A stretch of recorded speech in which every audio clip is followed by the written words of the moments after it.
Magandang gabi po mga ka-STL. Narito na po ang resulta ng STL Bataan para sa araw na to, 3rd draw, January 14, 2025. Araw ng Martes. Naway ang mga natayahan niyo pong mga numero kanina ay manalo nawa ngayong gabing ito, 8 PM. Kaya kunin niyo na po ang inyong mga tickets.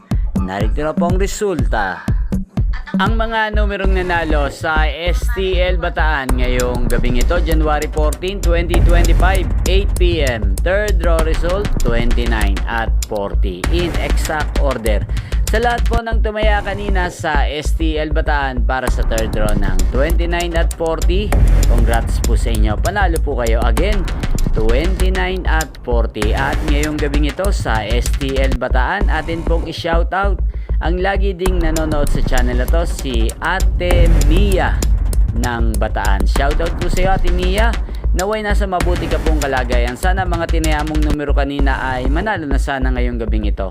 At sa lahat po ng mga taga Bataan dyan, shoutout po sa inyo. Naway nasa mabuti po kayong kalagayan. Inyo pong napanood ang resulta ng STL Bataan sa channel na to, Roderick Hernandez TV. Magkita-kita pong muli tayo bukas ng alas 11 ng umaga. Thank you for watching.